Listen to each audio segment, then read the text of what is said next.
Everest is the top of the world. In 1996, MacGillivray Freeman Films set out to take an IMAX camera right to the summit. The thing that is different about IMAX, and for me that is much more powerful and beneficial to the audience, is that they feel like they're in the place that the movie was made because it's wrapping around them.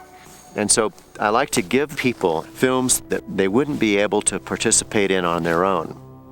About 10 years ago, I was thinking of different subjects to film in IMAX, and Mount Everest was one of the ones that became my most favorite. What we set out to do was get a 42-pound IMAX camera to the top of Everest. It was a very risky endeavor. People felt that getting the camera up to the top of the mountain was impossible. The people in the climbing team, they're shaking hands with death every time they climb a mountain. Getting to the summit is optional, getting down is mandatory. The wind can come up, can get dark, and you're in a snowstorm. You're in a fight for your life. The IMAX guys had come up. I pretty much assembled the dream team of climbing. Well, I don't like climb a route with people dead on the way. I got a call at 1:30 in the morning. Brad said, "They've made it. I can't believe it." And I said, "Oh my God, I can't believe it either." You're here, this is it. I don't think I've ever been that emotional. They had so much courage and perseverance that they willed their way to the top of the mountain. The actual IMAX camera that we normally use weighs a little over 100 pounds fully loaded. That was not feasible to take to the top of Everest. So we developed a camera which we call a lightweight camera, but it actually weighs over 40 pounds when it's fully loaded. It was a very risky endeavor. People basically felt that getting the camera or getting something that big and that heavy up to the top of the mountain was impossible. Normally any camera, even a still camera, a simplified still camera, will freeze up and not work. There's tremendous challenges to this format. For me, I had to rethink filmmaking. Almost every part of it, the pacing, panning, tilting, action, how fast action can move, where things should be in the frame. David was very open to learning what the fine points are in making IMAX movies. He went to Nepal in 1995 to shoot some IMAX rolls and get a feel for it. We hired a writer, Tim Cahill, who came up with a really nice script, and then they went off to film it. David coupled up with Ed Viesturs, who is probably America's finest high-altitude mountaineer at this point, thought to be sort of a Superman of mountaineering. We filmed Ed and his wife Paula training in Moab, Utah, by mounting an IMAX camera inside a Space Cam helicopter rig. This special gyro-stabilized device gave us steadier and more spectacular aerials than we've ever been able to do before.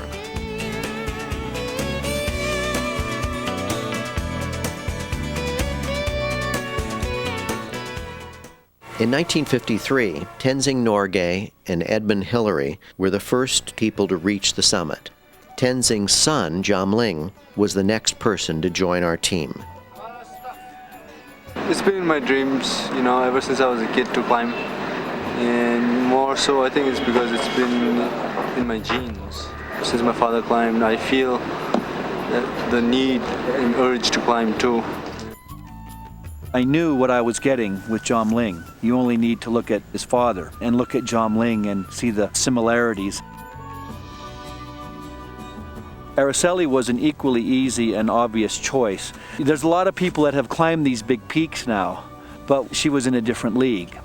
Araceli, so you ready? Yeah. We're going to put this on you. And on top of that, it only takes being around Araceli for about 10 seconds to realize she's got a really wonderful personality. We had another member from Japan, Where is this mountain? Sumio Tsuzuki. This Mount Fuji, David. And she was actually a pretty experienced climber, and it was great to have someone from a very different culture, you know, that had a different way of looking at climbing mountains. The team had to be sure they had everything they would need to feed and equip over 30 people for 2 months in the mountains. Once you leave Kathmandu, you take off in a vintage Russian helicopter, which is easily the most dangerous part of the whole expedition. These things are held together with chewing gum and baling wire. So it flies you up into a little town called Lukla, which is spectacular. It's at about 9,000 feet, and there's a huge wall of rock that just juts up into the sky for several thousand feet, and you just go, we're there.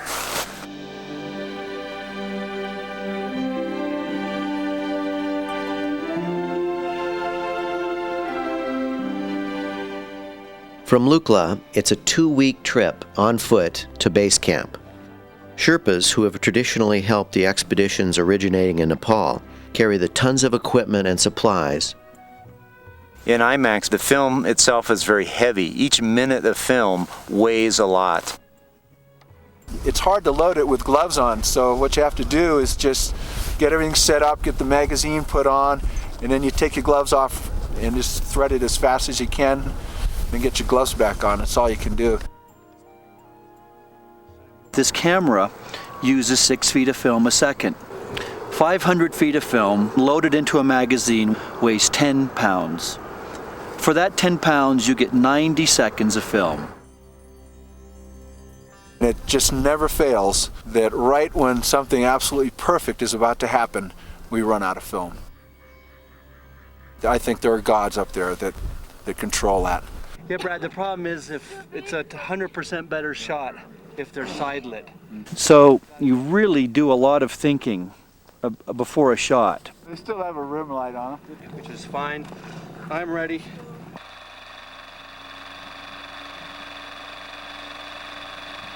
We had our exposed footage sent back weekly with yak herders in boxes, and we had organized the chain of transport to Kathmandu, and from there it went straight to Los Angeles, where it got processed.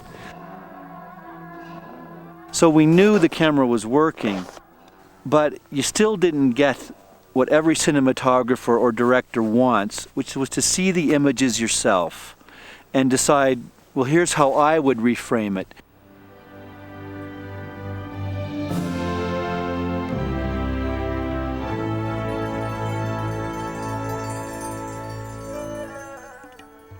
Base camp, it's at the end of this really, really long valley that dead ends into this huge amphitheater.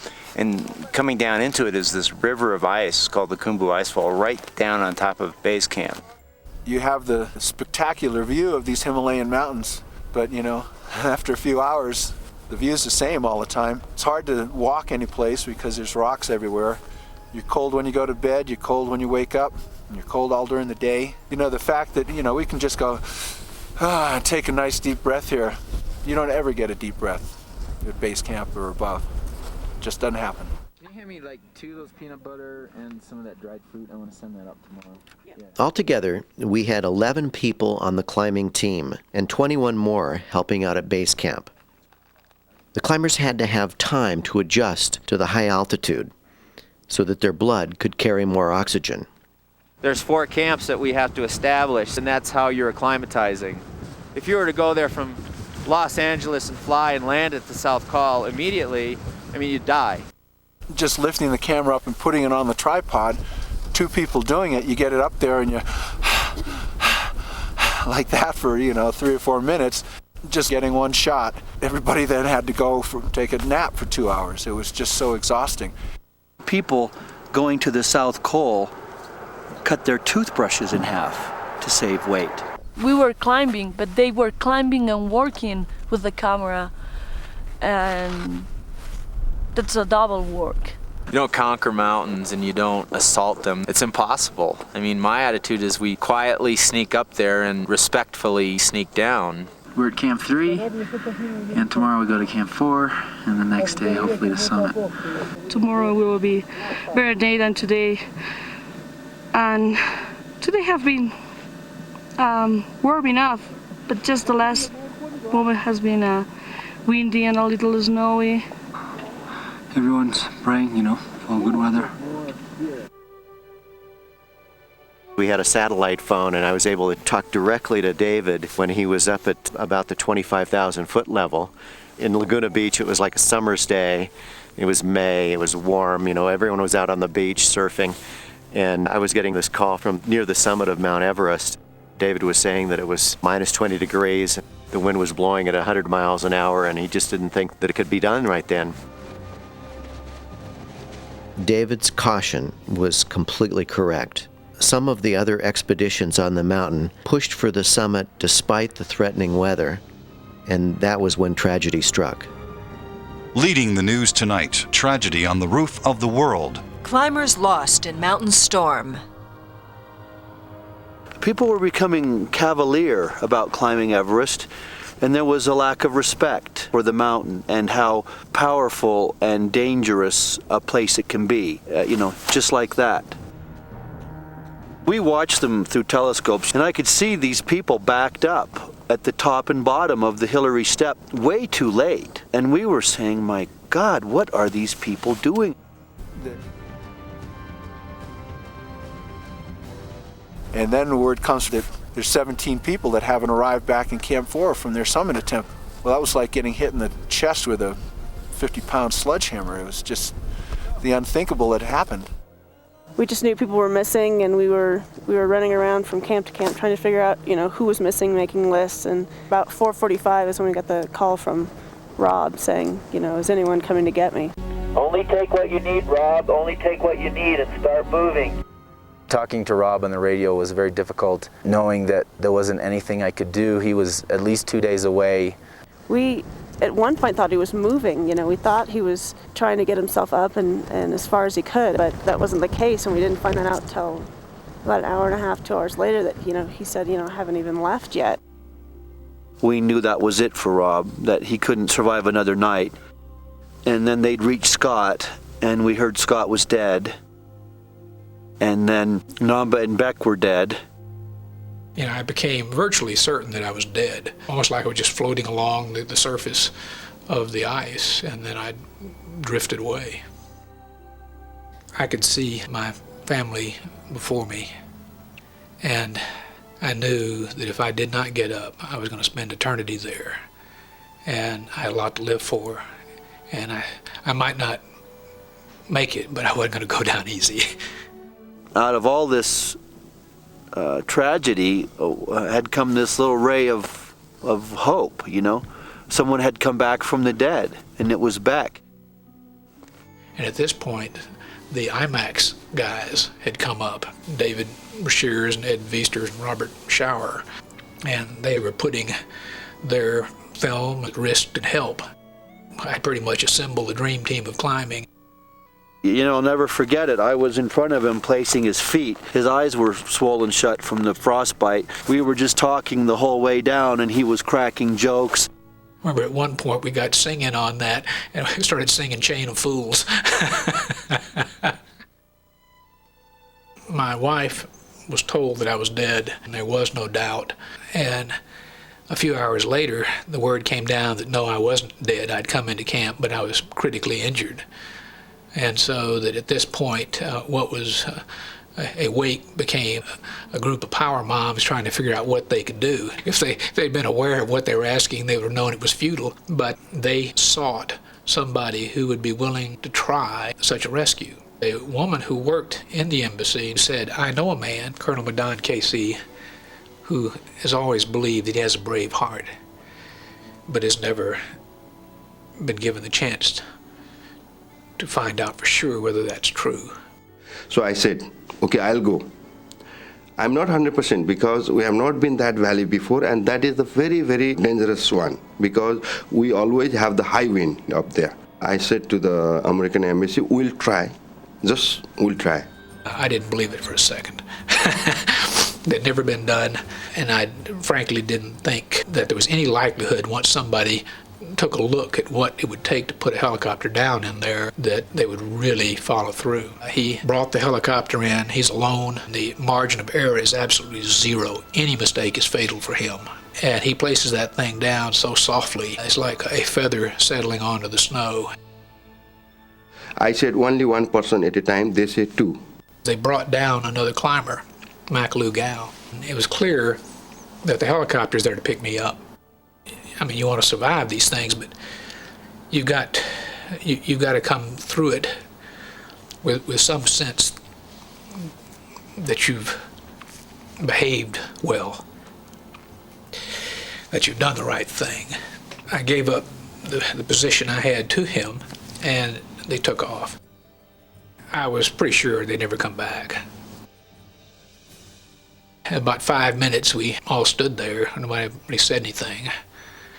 And then you could hear way down below sound of those rotors as they claw their way up the side of that cliff.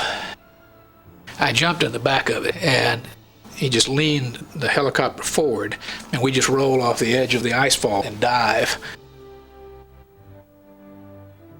When he did this, there was no sense that people were going to notice this. He just did it because it was the right thing to do. And I think he did it because he does have a brave heart. The tragedy had hit everyone really hard, and so the team went back to base camp to regroup and to think. They weren't sure whether or not they wanted to go back up. They decided to give it some time. We were left with a bit of a ghost town and with a graveyard above the South Col. Well, I don't like climb a route with people dead on the way. I'm afraid of cross dead people and frozen, see them. I don't like.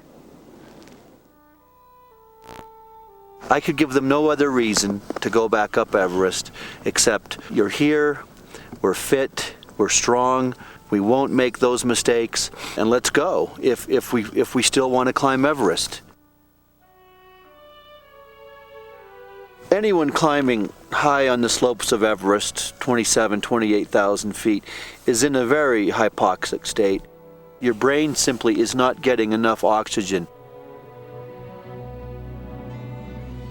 The death zone is anywhere from 24,000 feet up. There's just not enough oxygen. There's nothing that lives up there permanently. You get into the South Col at maybe 5 p.m. You collapse into your sleeping bag. By 9 p.m., you're up. You haven't slept. I couldn't sleep. I was really a bit worried. I thought maybe I went too far. Maybe I'm too old already. Maybe I'm not strong enough for that. And so I was wondering, did I still have it in me? Physically, mentally, that type of thing. So I really built it up as this huge thing. Because it'd been 13 days since anyone had tried to climb, the trails were all packed in with snow.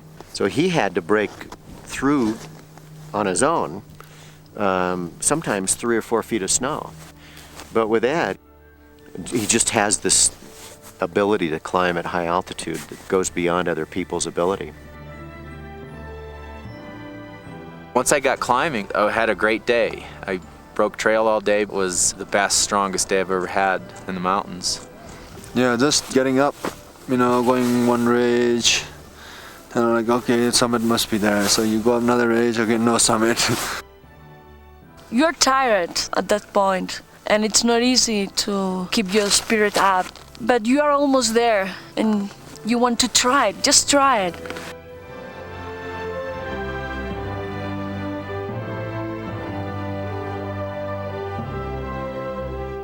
When I saw it, I was just like so happy, just thrilled. David was there. David said, yes, you're here, this is it. And I went and just hugged him and cried.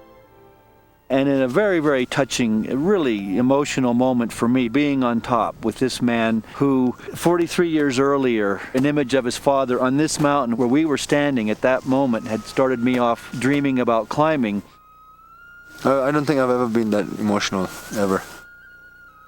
To capture this incredible moment, the camera crew had only one chance and only 90 seconds of film. They had to load the camera in sub-zero temperatures, barehanded. Every second of film is in the movie. Brad called me from base camp on the satellite phone and said, "They've made it, I can't believe it." And I said, "Oh my God, I can't believe it either." They had so much courage and perseverance that they willed their way to the top of the mountain. You can't really relax or have this great feeling of joy, and because you're still in this tenuous place and something could happen on the way down. But then when you reach the base camp, it's that exactly the moment when you just say, yoo-hoo! You give a hug to somebody and you just feel good. Then it's time to party, you know, and have a good time and reflect on what you just did. It's really nice back the base camp with everything, with all my things, and take a shower. I feel really good. More happy than I expect. It was very nice and comforting. And just knowing that, you know, that is the place where my father was once, and 43 years later, I'm there too. But it was just an amazing accomplishment, and it was something that Ed and David had wanted to do, given what had just recently happened, that if you use your brains up there, if you're patient, you use your experience, you can go up and you can do it, and you can get back down safely. And it worked, as we could see it a month later in Laguna Beach at McGillivray Freeman's screening room. I was really in tears when I saw our footage. In that format, it was just like to be there again, right in the scene. Just the wind was missing. And we hope that the Everest film will give the audience a sense of the beauty of the mountains and the incredible spirit of the people who climb them.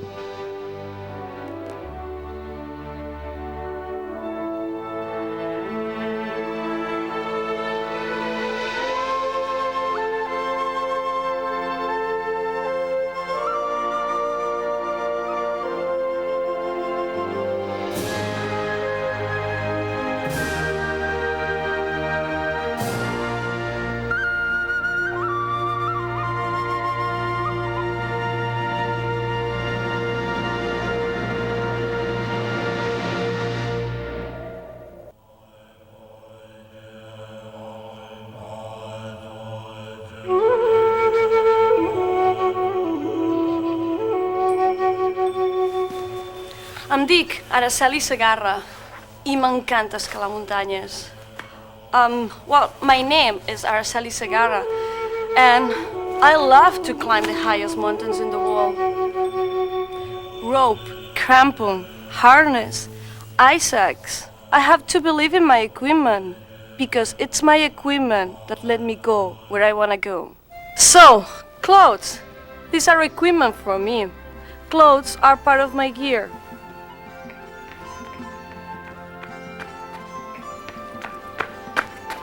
Looks nice, no? It's Polartec. You know Polartec? If you're going outside, it's just perfect for you. It doesn't matter if you are fighting your way to the top of the world, biking across a rocky desert, or just hiking through the woods on a cool October morning. Your comfort depends. More than that, your comfort and your performance depends on the clothes you wear. It's logical. Every human body has its own climate. Body climate. I'm talking about the environment under your clothes, near around the skin. Whenever you are doing something physical, that body climate is changing all the time. It can be wet, dry, hot, cold. But if it's not just the way you want it, the way you need it, it works against you. Too hot, too cold, you can get in big trouble. You run, you heat up, your body sweats, you cool down. Your body changes with the conditions. It wants to keep a nice, beautiful, and perfect climate for you. So please, take care of your body. 3 tools I'm going to give you for keeping your body climate Just perfect. Now, pay attention, please. The first layer in the body climate system is called moisture control. It manages perspiration. Polartec moisture control fabrics pull sweat away from the skin and disperse it evenly on the outside of the garment where it evaporates. It's called wicking, and it's how Polartec moisture control allows you to stay comfortable so you can perform at your peak. Moisture control fabrics can be worn alone or as a first layer in the Polartec body climate system. Moisture control near your body keeps you dry and comfortable. Next Polartec fabric family, it's Polartec fabric that keeps you very, very warm. It works like a thermostat. The second layer in the body climate system is called temperature control. Fabrics that provide warmth without weight.